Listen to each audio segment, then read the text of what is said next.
Welcome, welcome everyone. Thank you so much for joining us this morning. How are you? Good.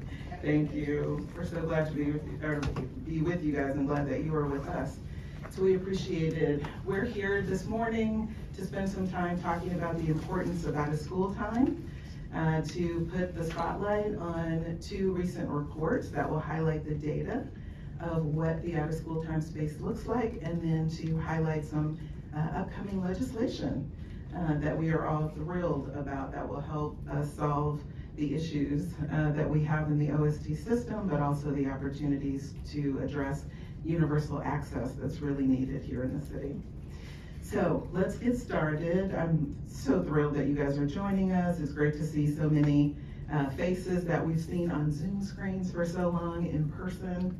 Nice to feel those hugs and the warmth of our community, so thanks. I'm Kim Perry. I'm Executive Director of DC Action. DC Action, many of you know, used to be DC Action for Children and DC Alliance of Youth Advocates. In 2020, we merged to be a stronger, more unified voice for children and young people in our city. We use the power of data, research, and most importantly, collective action advocacy to bring to bear, hopefully, that this will be a city that is friendly to our young people and a place where our young people get to grow up safe, resilient, powerful, and heard. We also look at our work with a racial equity lens. Our goal is to close racial gaps that exist in this city, address the discrimination and racism that exists in our systems that our young people and their families rely on. And I'm proud to say that with the participation and voice of so many of you in this room, like literally, I'm taking my glasses off looking at so many of you who have been working so diligently, so powerfully, and so hard to even make this day possible. So very proud of that work.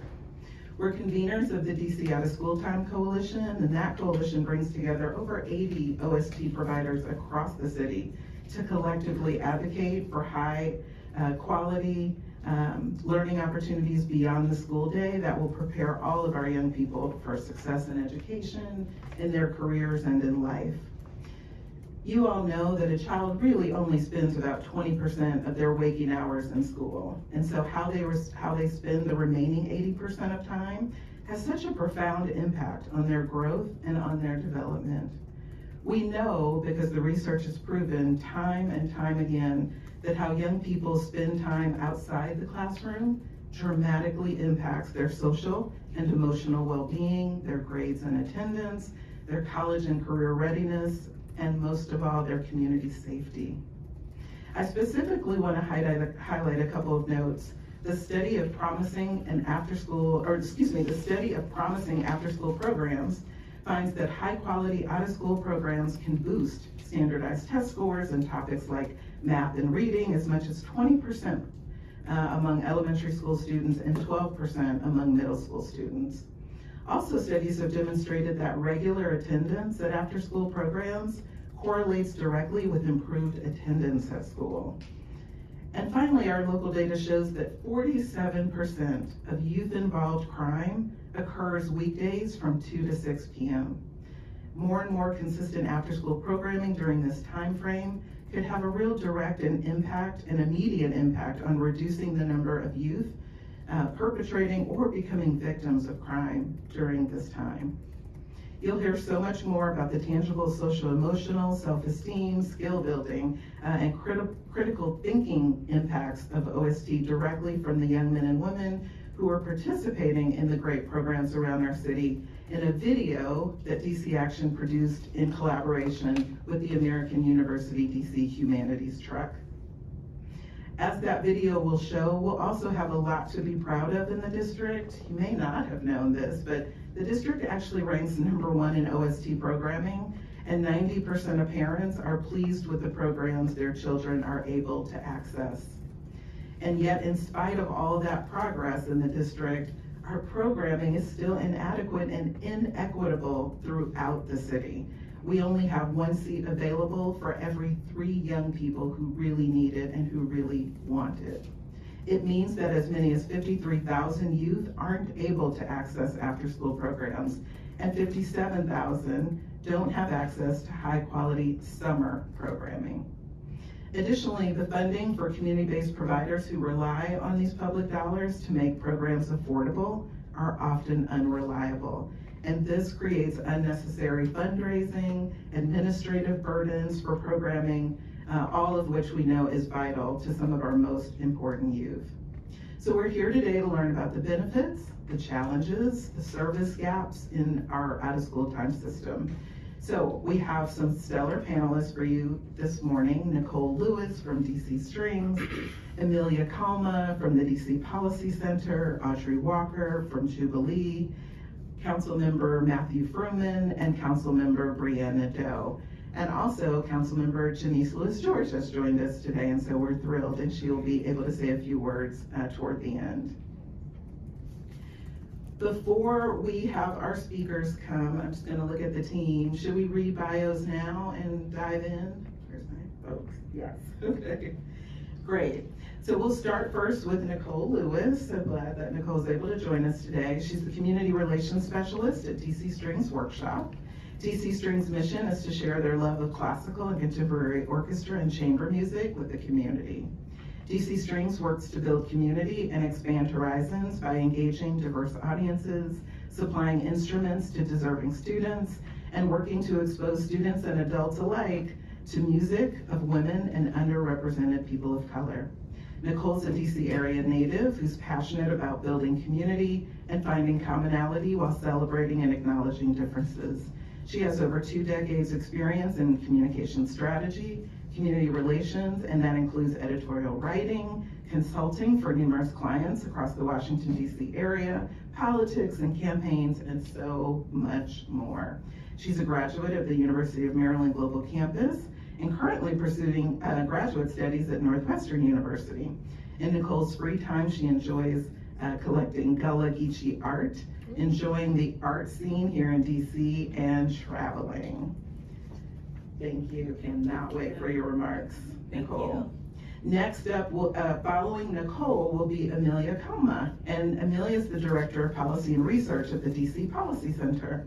They were founded in 2016, and the DC Policy Center empowers decision makers with fact-based, unbiased, and reliable research and analysis to help create a vibrant local economy that can maximize opportunities for residents, workers, and businesses in the District of Columbia. Amelia's research focuses on racial equity, health equity, social policy, and workforce issues in the district. She was the lead researcher on the 2023 Out-of-School Time Needs Assessment commissioned by the OST Office and the OST Commission. Amelia has previously served as the co-director of the Policy Innovation Lab at Georgetown's McCourt School of Public Policy and a fellow at the Montgomery County Council. Amelia holds a Bachelor of Arts from Carrollton College and a Master of Public Policy from Georgetown University's McCourt School of Public Policy. So we're looking forward to hearing from Amelia. Following Amelia will be Audrey Walker, who is Director of Youth Services at Jubilee Housing and brings more than 10 years experience to the work of improving academics, health, wellness, community service, and social emotional growth for youth residents of Jubilee Housing. Jubilee was actually founded in Adams Morgan in 1973 and since has grown to encompass 10 buildings in Ward 1, serving nearly 800 people each year with housing and supportive services, including youth development and out-of-school time programs. Prior to joining the team at Jubilee, Audrey was a pre-K teacher with DCPS and the Archdiocese of Washington. She holds a BA in Early Childhood Development from UDC and a Master's in Early Childhood Special Education from Catholic University. So we look forward to hearing from Audrey as well. Following Audrey will be Councilmember Matt Frumin, part of hosting us today as well. Matt was elected to the DC Council in 2022 and represents the residents of Ward 3, which is comprised much of Upper Northwest. For nearly 20 years prior to joining the council, Matt worked with neighbors, government officials, and community leaders to make the district an even better place to live. Among his notable positions, he served as chair of the board of the Listener Louise Dixon Hurt Home, a 5-star assisted living nursing facility serving low-income DC seniors, and secured the first Housing Production Trust Fund Award for a senior affordable housing project in Ward 3. He also spent 6 years on the board of Tinleytown Main Street, half as president, supporting local businesses and arts and culture events like Art All Night.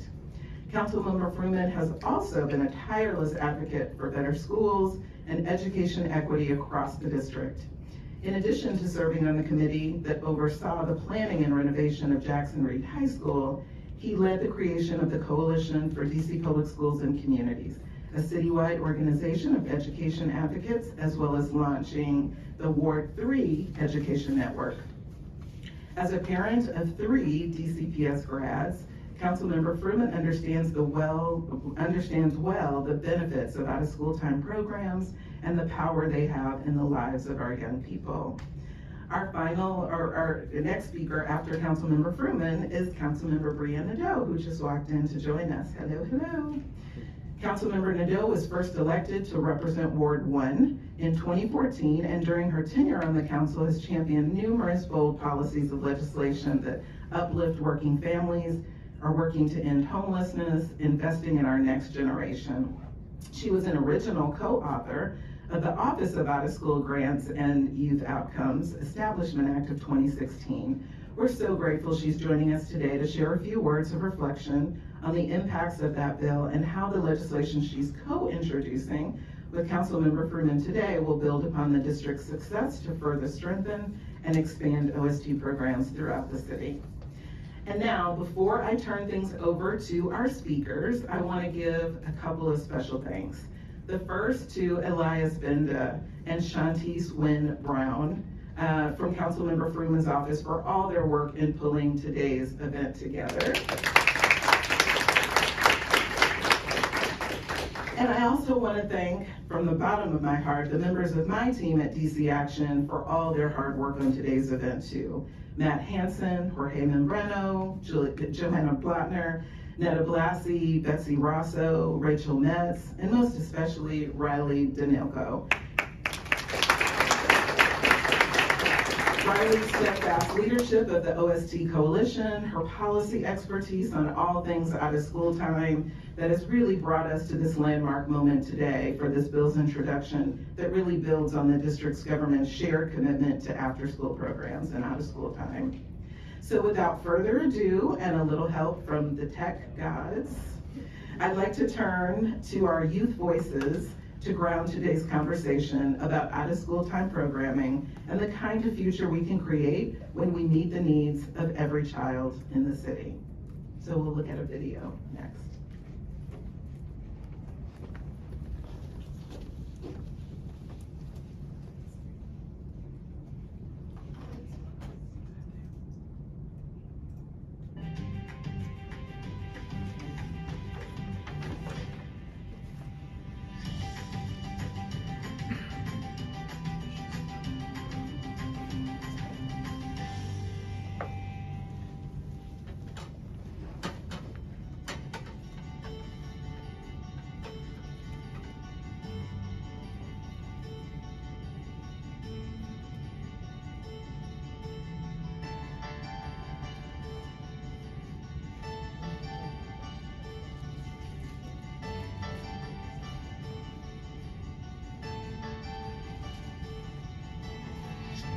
You actually have people who like really support you, and like when I was going through a hard time, I knew that like everyone in this building, like, you know, they had my back. I was able to do a lot of public speaking, which I'm not always comfortable with doing, so Migla really helped me.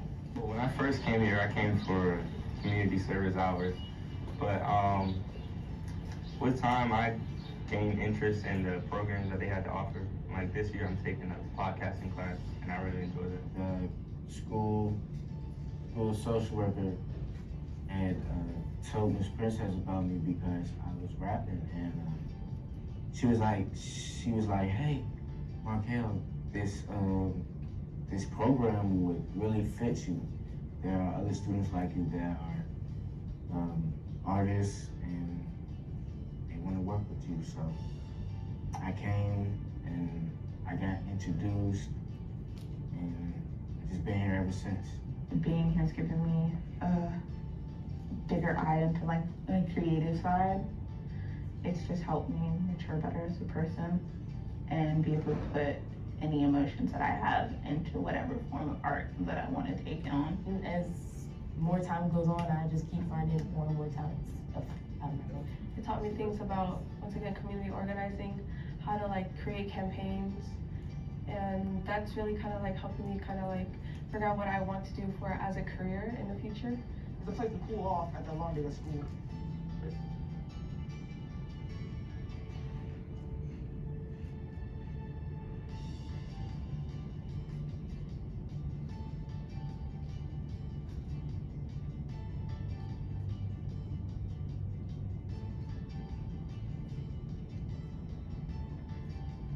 I think people don't understand that young people have a lot of feelings, and sometimes they don't know how to express themselves, so they try to become hard, gangster, of course.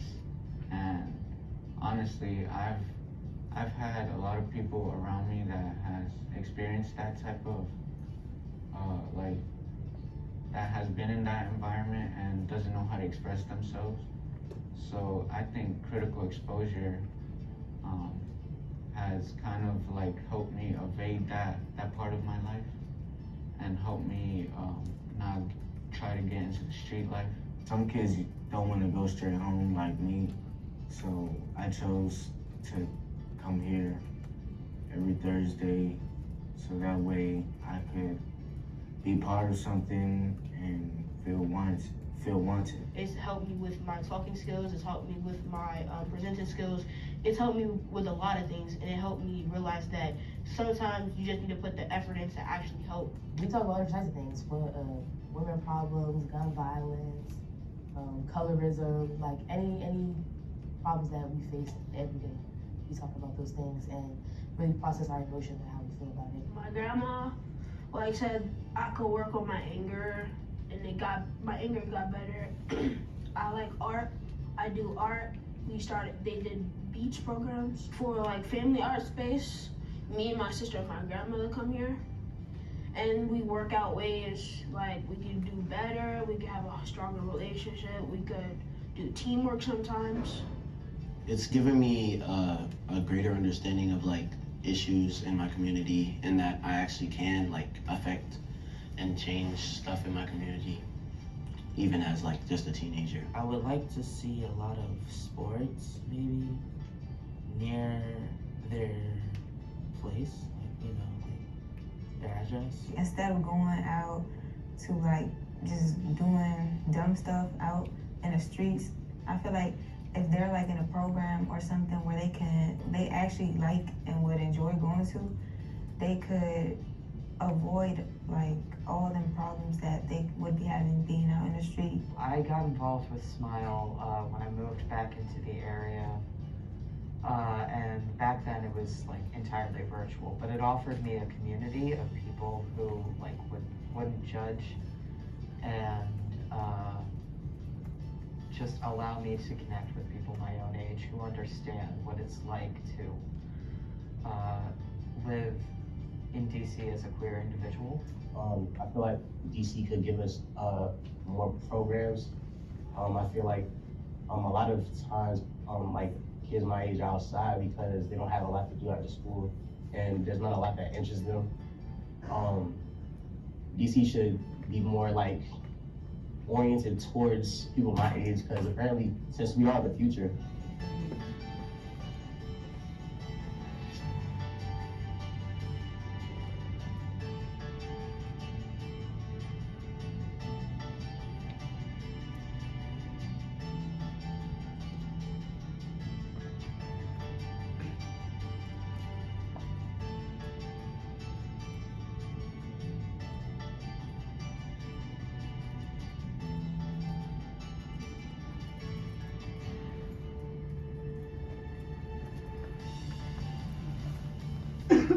Hats off to Madam Watson and Dr. Watson for the incredible videos.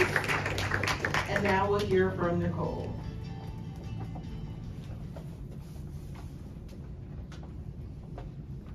It's my hope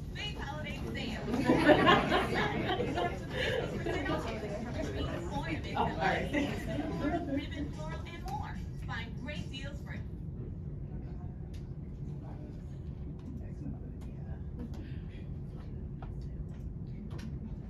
Thank you. All right. Wow, what an incredible video. And thank you, Ken, for that introduction. Good afternoon, everyone. My name is Nicole Lewis, and I'm proud to serve as a community engagement specialist for DC Strings Workshop. We're now in our 8th season here in the city, and we're an organization that hosts an orchestra, and we're committed to bringing music to all parts of the city through the power of music education and performance.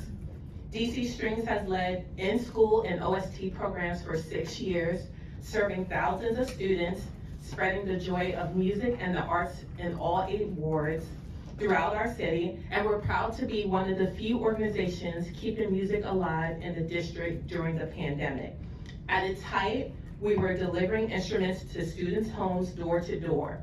Learn 24 support was instrumental in allowing us to engage our community during that challenging time. Supporting OST is one of the most significant and proactive ways we can invest in the future of our city by expanding access to opportunity for all DC youth, particularly in the arts. In a city where our budget continues to grow annually, it is not a lack of resources, but a lack of will to support our students and the providers that serve them. No student should struggle to access quality OST programs in our nation's capital. The district must invest in the providers that deeply understand the communities and populations we serve. Many of us operate these critical programs for our youth at a loss or without the proper investment and resources. We must stop being pitted against each other and continue to fund and support all of these providers in this challenging work. For DC Strings, where we primarily focus on underserved youth in neighborhoods, Universal OST is critical to our mission of creating avenues where music education and the arts provide safe spaces for hundreds of children to express their creativity and broaden their exposure to the arts.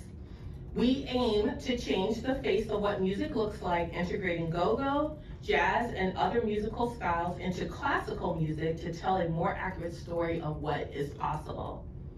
The role of the arts is in providing transformative experiences for youth is well documented and has been shown to be critical to youth physical and mental wellness, as well as being a tool for addressing trauma, which we all know many kids in DC face on a daily basis.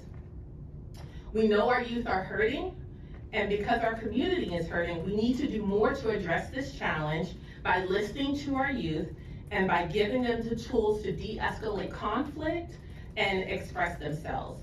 It is time that our city leaders step up to meet this challenge. I know that if we work together, we can make this happen and center our youth, their stories, and we'll be amazed at what they're able to create if we just listen to them. Fully funding OST is imperative. We must ensure that no child in the city be turned away from an OST program due to funding. Providers and organizations must be supported so that we can continue to expand our programs to those most in need. So in conclusion, thank you to DC Action for organizing today's events, and to Councilman Frumin for your leadership, fighting to ensure that access to quality OST programs is universal and not determined by ward or zip code. Thank you.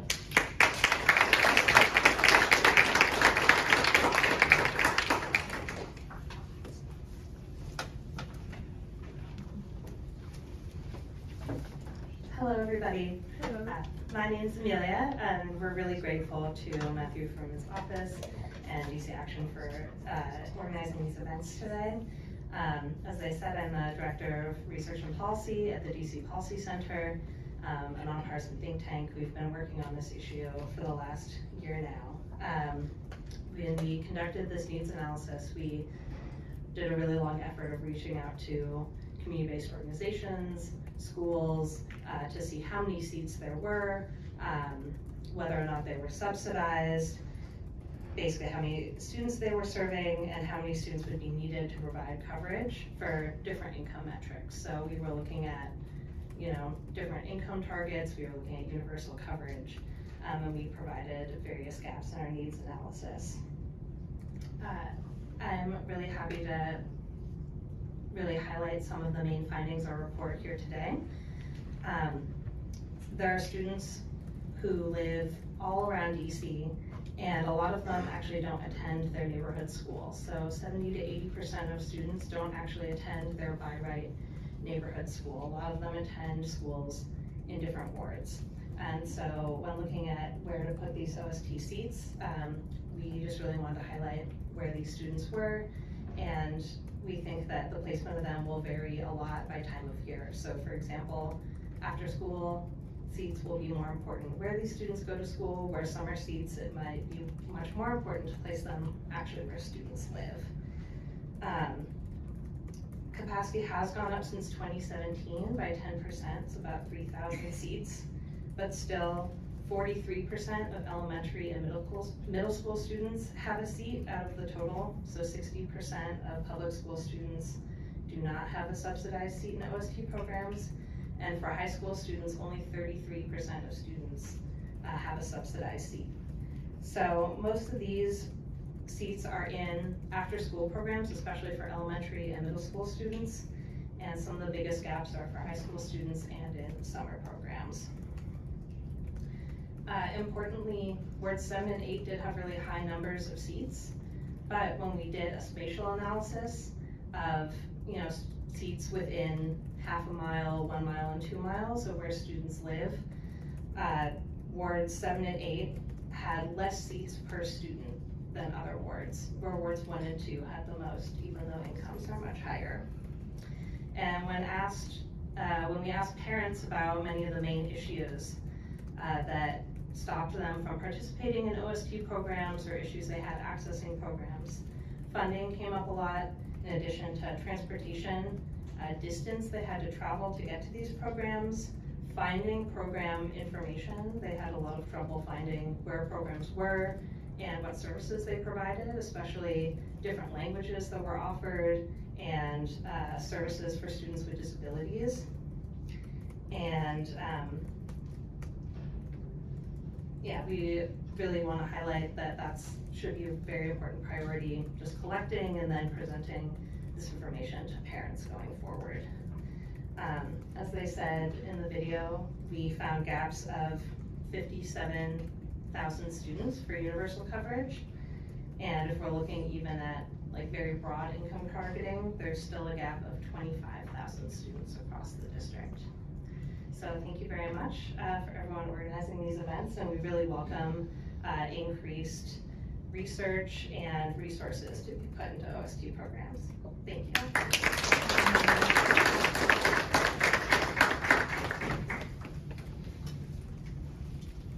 Good afternoon, everyone. My name is Audrey Walker. I'm the Director of Youth Services for Jubilee Housing. I've been overseeing the program for about 9 years now. I would like to speak briefly on why community-based organizations are so important to the out-of-school time ecosystem, what is possible for them with more stable funding for OST programming, as well as why OST programs are so important and tangible impacts on the youth they serve. One of the critical services that Jubilee has been providing for the past 15 years is a high-quality out-of-school time program for both residents of Jubilee Housing, as well as for the youth that live in the neighborhood, serving over 60 students. Jubilee currently operates 3 centers. We have our Early Start program, which caters to K through 3rd grade. We have our Activity Zone, which is 4th through 6th grade, and our Teen program, which is 7th through 12th grade. Our programs offer a array of enrichment activities. We focus on STEAM, global citizenship, SEL, and physical and emotional health. Finally, our Teen Center serves students in 7th grade through 12th grade, helping them transition to college and careers. The Teen Center provides students with a safe and welcoming place to come after school, while also providing homework help, tutoring, college entrance exams, prep, resume workshops, and so much more. Jubilee Youth Services envisions and designs its services as a continuum of services tailored to meet a child's need at each stage of development. These programs not only support students in their academic careers, but provides freedom to parents to pursue full-time employment and maximize their at-home time for family togetherness. According to the DC Policy Center, the most important outcomes of OSD programs most frequently are social-emotional development, followed by learning a new skill or topic, keeping kids safe, and developing creative and artistic skills, according to the OST Needs Assessment. There is a dire need in the district to provide strong and comprehensive after-school programs for our youth, both during the school year and in the summer. Based on the DC Policy Center's OST Needs Assessment, after-school programs in DC currently have the capacity to serve less than half of DC public school students. In addition, we must all work towards making progress towards universal access. One area of concern that we have heard from parents and others in the community is there is a lack of awareness regarding programs that are offered. Additional strategic funding to spread awareness on Learn24 and what is offered would be incredibly impactful. There are trickle effects to not having adequate funding to provide access for all youth in DC to attend OSD programs. Some of these effects include many at-risk youth not being enrolled in OSD programs, causing them to be at risk and vulnerable to external factors that cause risk to their safety after school, not to mention loss in academic supports that so many youth desperately need due to learning loss experienced by COVID. Not to mention the basic vital needs of youth and families that so many CBOs are equipped to address, but don't have the funding to do so. Unfortunately, some DC OST programs have been forced to reduce the number of youth served, and some have had to close due to lack of funding, which is detrimental to having a healthy OST ecosystem to serve and support DC's most at-risk youth. As we strive forward in our mission to provide universal high-quality out-of-school programs for youth in DC, we rely on the continued support from the DC Council Office. We know that in order to provide the services that students so desperately need, an increased commitment to supporting OST programs is necessary. What children and youth do when they're not in school matters when it comes to learning and life outcomes. Community-based programs that provide OST programs can help improve academic outcomes, support the development of our non-cognitive skills, and provide access to a safe place and a supportive social environment. OST activities can also benefit the broader community, both directly and indirectly, in the form of increased productivity, lower crime rates, and their positive social outcomes. I will close by thanking you, Councilmember Frumin, for your hard work with introducing the Universal OST Access legislation, and I look forward to working with you and your office to get this thing passed, while staying steadfast with advocating for equitable OST access for all. Thank you for the opportunity to present, and if you have any questions, just let me know.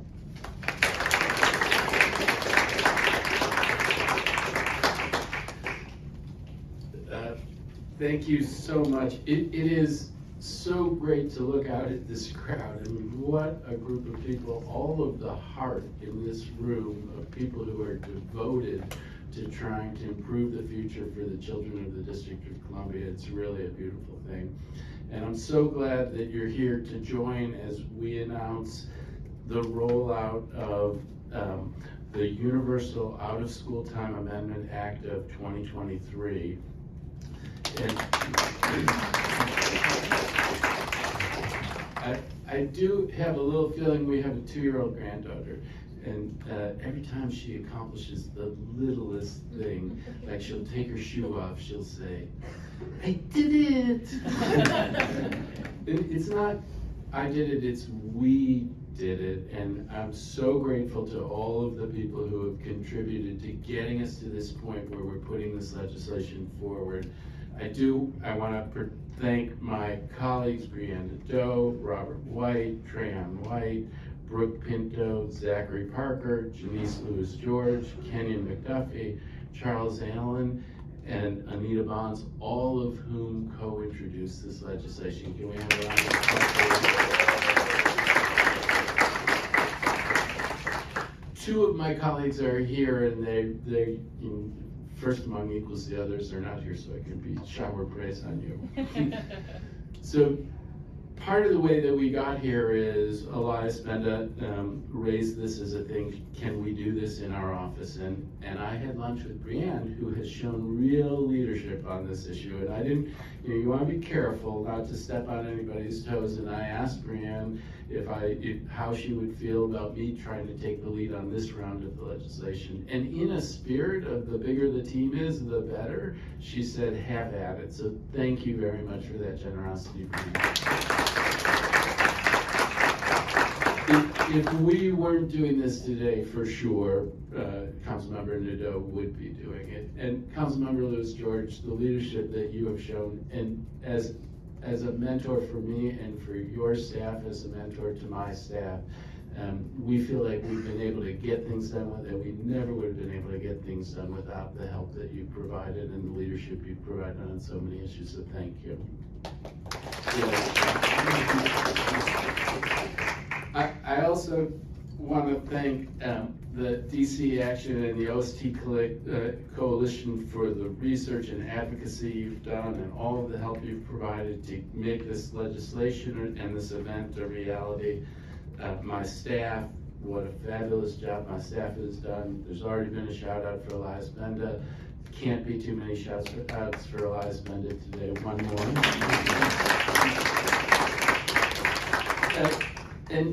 And most importantly, this community of out-of-school time providers. You know, I had the good fortune, I went to the Anacostia Coordinating Council multicultural holiday party last week, and DC Strings was there, and the Children's Legacy Project Children's Legacy Theater Project was there. It was absolutely beautiful. The things I see, DC Scores in the audience, Jubilee Housing, Beacon House, the work that this community is doing to change kids' lives is enormous, and all we want to do is help you and thank you for the work that you've done. And for me, public education, and it was referred to in the introduction, has been a thing that's been a passion for me for 2 decades. And I've tried to do as much as I can to increase opportunity all around the city. In the after-school space, it touches me in a different sort of way because my wife ran the after-school care program at Janney Elementary School for a number of years. And I saw what that program did for the children in my neighborhood. As an aside, she asked me one day to step in because one of the teachers wasn't there, and so I know just how great the work you guys do. I certainly could not do it. But every child in the District of Columbia should have access to the kinds of programs that are available to the kids after school at Janney Elementary School. And our hope is that this legislation can help to achieve that. We're calling on a mandate of 10% increase in programming each year until we get to universal out-of-school time programming. We're calling for structures to look at the barriers to kids' access to out-of-school programming. That's going to be a critical feature. We need to be looking, you heard some of it, the way it expresses itself in different ways in different places. We need strategies to do that. And we need the data. We need to collect the data and know exactly where we're at. And this bill will help to achieve that, which is so important.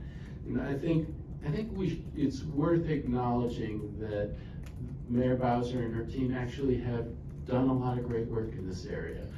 Following on the work that Brianne did when she passed her bill in 2016, out-of-school time programming has expanded. We're first in the nation in this area. I think it's 95% of parents are satisfied with their children's program experience. There has been growth since 2017, but as you heard, there's still tens of thousands of kids who need access to this kind of programming. And these are the kids who we have the greatest obligation to help and just an absolute imperative responsibility to do this. Right now, we're all talking about public safety. It's public safety all the time. I get 10 public safety emails a day in a good day. And much of the focus is on punishment and enforcement. And there needs to be things that are done in that space, but we really need to be creating opportunity for our children. If you have tens of thousands of people who don't feel a sense of hope, you're never gonna be safe. So you know, there's many statistics that get cited here, and Kim cited many of the ones that were on my list. Attendance improves, test scores improve. But one of the things that's so striking is this idea that between 2 p.m. and 6 p.m. is when the majority of the crime involving youth occurs. And that if we can give kids something constructive to do and a sense of hope in those hours, that may be the most effective public safety step that we can take. And so you could say, okay, here's a Ward 3 council member saying this is the most effective way to affect public safety. 69% of police chiefs surveyed around the nation say the most effective way to address public safety for youth-involved crime is through the kind of programming we want to do here. So we're on the front edge in the public safety world too, and hopefully we can get this, push this through, create opportunity for our kids, work together, work with the mayor and her team to bring this thing home in a way that works for everybody. We can do it, and in the coming years achieve the goal of universal out-of-school time that we all desire and give our kids a chance. So thank you very much, and thank you for supporting this effort.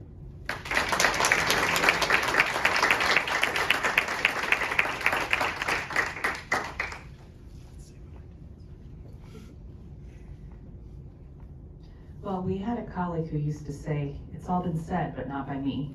And as the final speaker today, I think I get that distinct honor. What's that? Oh, Janice is coming too, so good luck. Okay. So, first want to acknowledge all of the incredible out-of-school time providers that are here today, especially those in Ward 1, who I know really well. Thank you for all you do for our kids. Thank you, Councilmember Frumin, for carrying the ball forward on this. It is always an incredible thing to have colleagues who are like-minded and share your values and can infuse new energy into an old cause, because sometimes on this path we get weary. And for me, 9 years on the council sometimes feels like a really long time, and sometimes it feels like no time at all. And on some of these harder issues, it can be discouraging to keep it up. So I want to thank you for carrying it forward. I also want to acknowledge a former colleague, David Grasso, who with his team worked incredibly hard to get this bill done the first time. I'm still around, so I get lots of credit, but I want to acknowledge him and Darby for their hard work getting that done.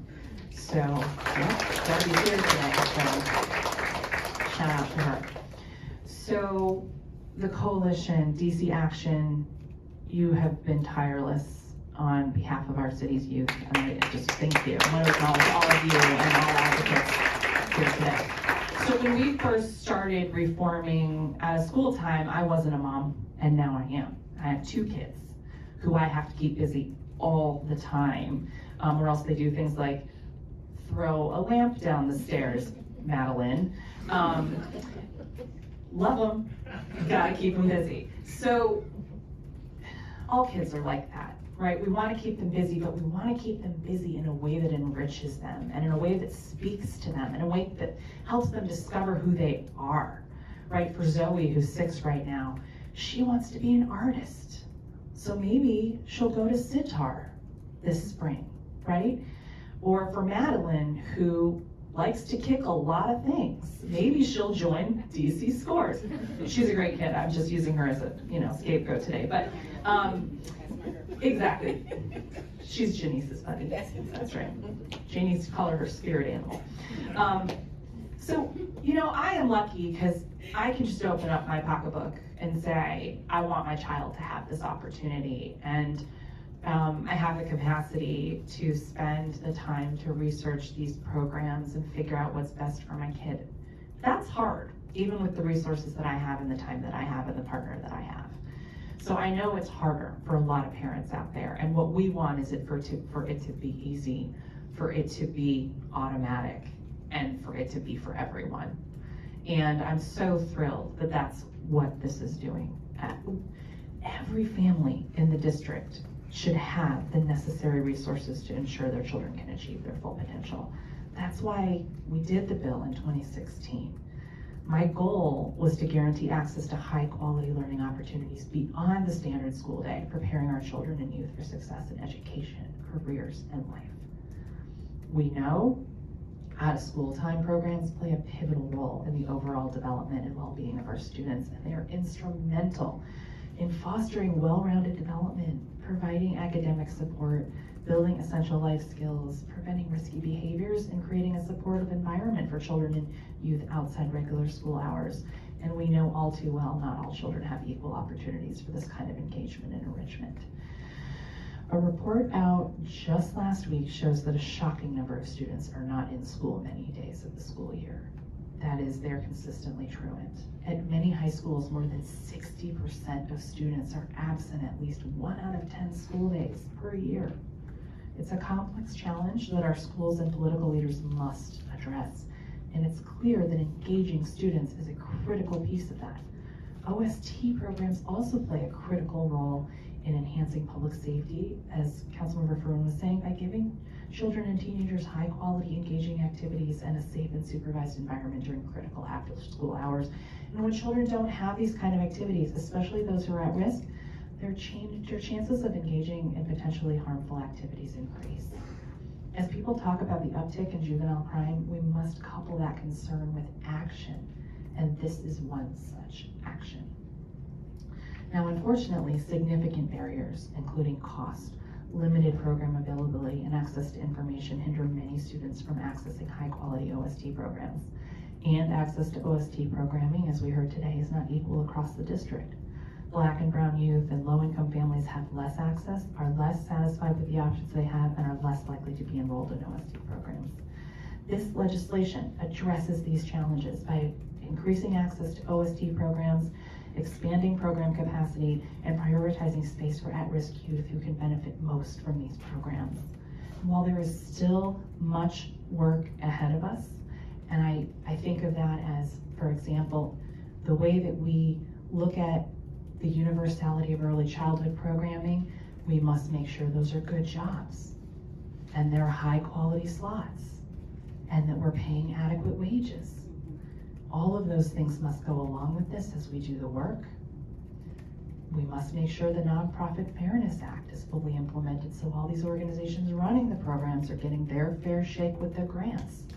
They're getting a fair funding for their admin costs. Because what happens when a nonprofit does not get a fair allotment for their administrative costs is that they have to take that money out of the programming. They can't stretch it as far for our kids. So we have to make all these things work.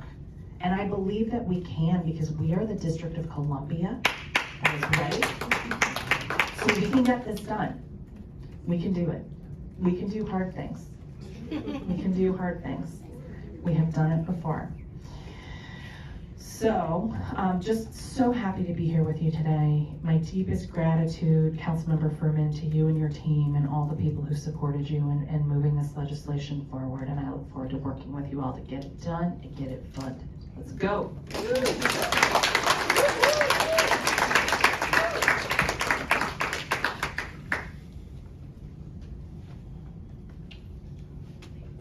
Thank you so much for allowing me to be here.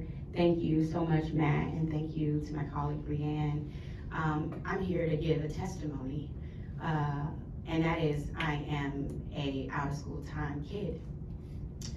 I grew up here in DC, as many of you know, in Ward 4, where I now have the privilege and honor of serving as a council member. And I remember my first out-of-time school program.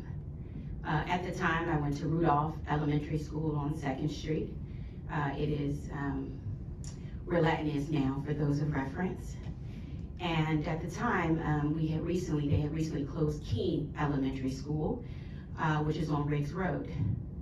And what happened was the Keene Elementary School kids, which are from the Riggs community, and the Rudolph kids, which are from the Kennedy Street community, all came together and merged into one.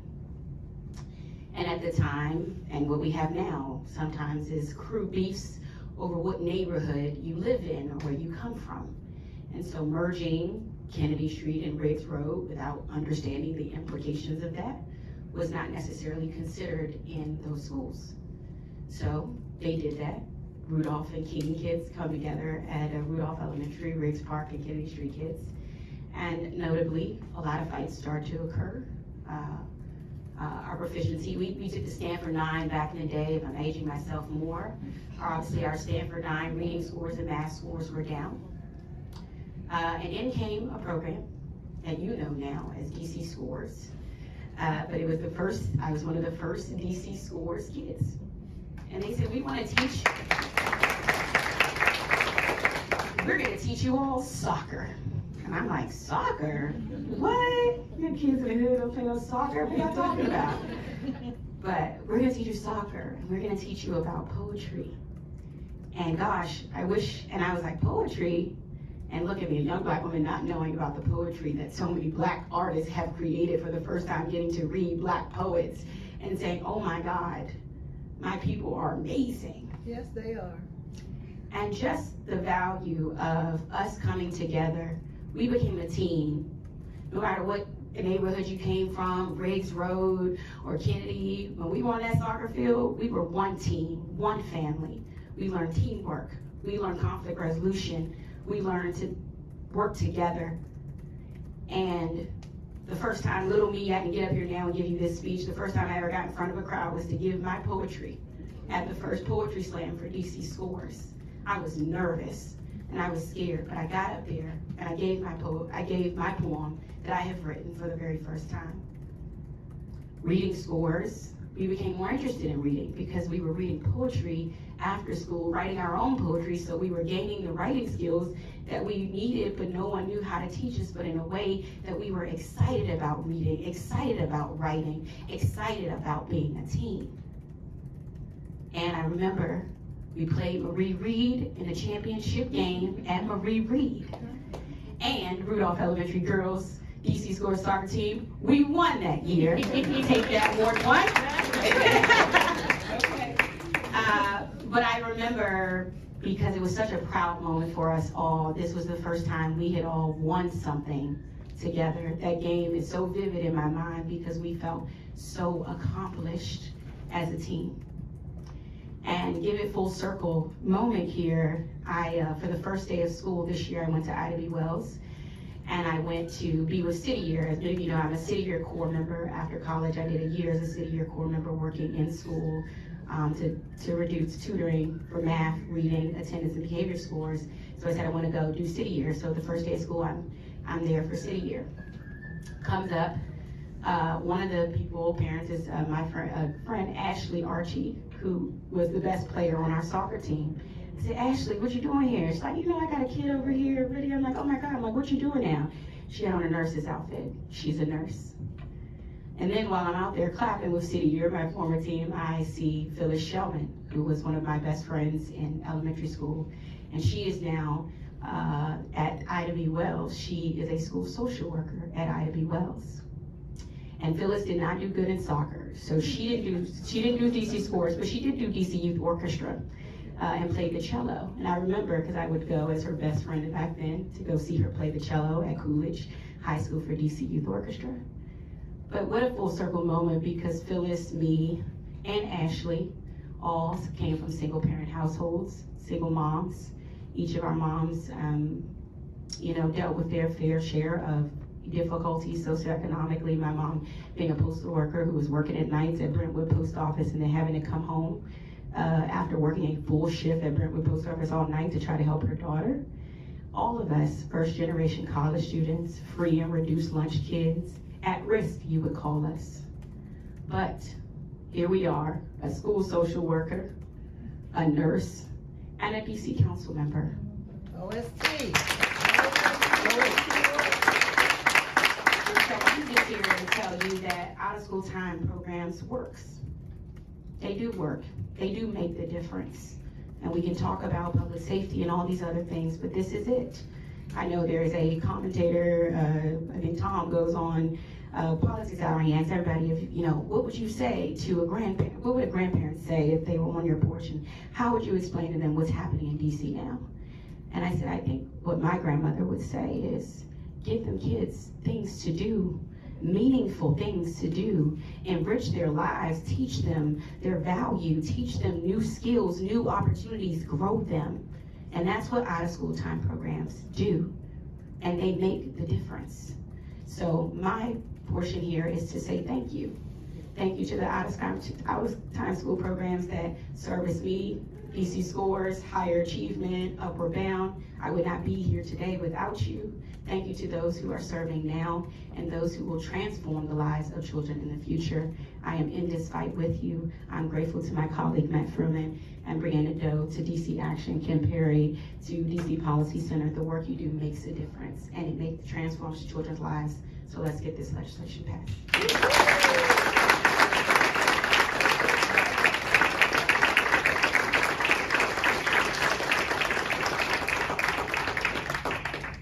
So powerful. How are you guys feeling right now? Empowered, inspired. Inspired, powerful, compelling testimony. Thank you so much, Councilmember Frumin, Councilmember Nadeau, Councilmember Lewis George, to Audrey Walker, Nicole Lewis, and to Amelia Kalma. Just thank you so much for your time today, for your remarks, for the work you're doing every day. I noticed we have so many members of our Out of School Time Coalition here. Would you please stand? This is the culmination of so much of your hard work, so many hours of organizing, planning, problem solving. That's brought us here today, so thank you. I need to check in with the team. How are we doing on time, and do we have time for a question or two? 2 questions we have time for from the audience. What questions can our panelists answer for you all? Barbara. Hi. What's going to be the process? So now we have this legislation. How do we move it forward? How do we get the mayor on board? What do we do as a community? So the first thing, we're introducing it today. The hope is that it will get a hearing sometime soon. You would turn up at the hearing and testify about the importance of these programs. Part of what's happening here is we're introducing this legislation. The budget process is starting, so the hearing on this legislation becomes an opportunity to do advocacy, not just about the legislation, but about the budget that's being formulated now. So getting a lot of folks to come out and testify as to the importance of these programs will be very helpful. Once there's a hearing, then there's a markup phase, and we'll see when that happens. We will take on board all of the comments that come in about the legislation, how it can be improved, how it can be strengthened. I should say one of the elements of the legislation in particular is to strengthen this community. Councilmember Nadeau talked about the way in which nonprofits are funded. That's separate legislation, but we want to have a strong mandate that this community be fully funded and participate in these programs.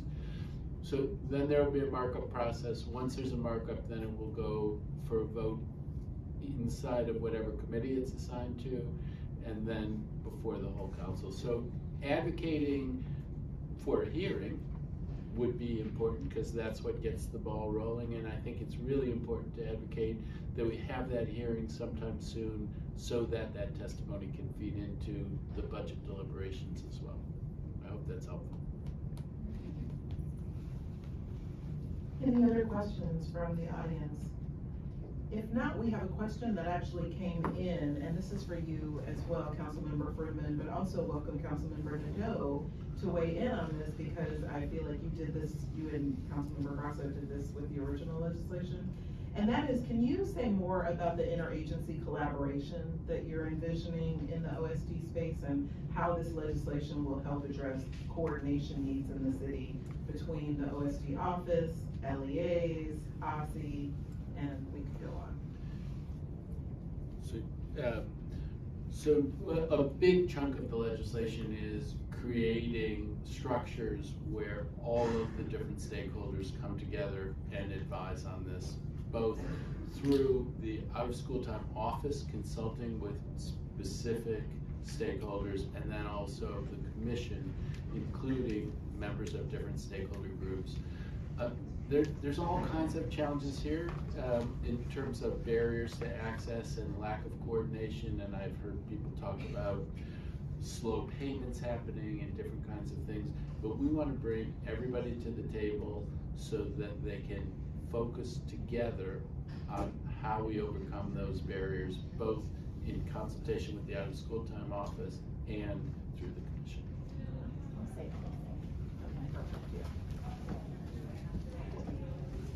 I agree with that, and I would add, we want to think about how to make access easy, both from the consumer side and the provider side. So as a provider, out-of-school time funds are often just a piece of the funding you're using to run your program or your other programs throughout the year. You may be accessing funding from the Department of Employment Services or the Department of Human Services. And it's always been a frustration of mine and yours, I know, there isn't just one place to go to apply for funding to serve youth. There isn't like a common app, to use a term that we think of with schools. And that was one of the original goals of the legislation that didn't really end up coming to fruition, but I think we shouldn't give up on. And then the other side is, as a parent, how do you access these programs, and how do you make sure it's one-stop shopping and easy to find them? Because we get that question a lot, and I think the lack of universality contributes to that. But between finding after-school programs and finding summer camp as a parent, it can be a full-time job. And we did a really good thing as a district with school lottery, unifying school lottery. And so I hear discussion from OSSI about doing that with out-of-school time, and I think we need to be doing it with camp. And so all of the education entities in government, plus all of the entities that fund youth programming, really do need to be on the same page on all of this. And I do think it'll take council forcing them to do that. So. Thank you for that insight. We are slow on time, so is it quick? Yes. Okay. Introduce yourself and question. Salim Adolfo, I'm Chairperson of Advisory Neighborhood Commission 8C. Would it be possible for you or someone from your staff to come to one of our commission meetings and discuss this legislation, being that we have the largest number of children in the city in our ward? I'd love to. Let's figure out the time. Thanks. Perfect. Jackie? Jackie Carter, Children's Legacy Theater. Thank you everyone for all this hard work. I have a question about how the OST Commission findings and the report fits into the legislation. I read through it, but I couldn't quite make the connection. I am on the Funding and Capacity Building Committee, so I was just wondering how is that? So the question is, how does the findings and recommendation of the commission fit into the legislation? And the commission is structured as an advisory body to the office. So we try to make that very clear. The commission guides the overall strategy and big picture approaches. It's the office that implements. So the way would be the commission is making recommendations to the office, and hopefully the office is then implementing it, and then we're working seamless. So doing the okay. Yeah, so go ahead, doing the markup, is there opportunity to get some of those recommendations from the OST Commission into the final bill? Well, absolutely. I think the way to do it is, and let's sit together actually outside of the hearing context, but come to the hearing and testify that would like to think you would say, this is great, but it should include this and this and this and this. And that's what the whole hearing process is. You know, there's an effort to put together the best thinking, but you don't get everybody right out of the box. And at the hearing, we have the opportunity to hear from people with real expertise on the ground who can come forward and make suggestions, and then we can strategically include those things in the markup phase. Assuming that they fit naturally, there may be that they go someplace else, but come to the hearing, lay it out, come to my office, lay it out to me. Thank you. You got it. Thank you so much. Great. We will close up. We're so grateful to you all for joining us. As many OST Coalition members that are in this room, and we thank you for getting us here today.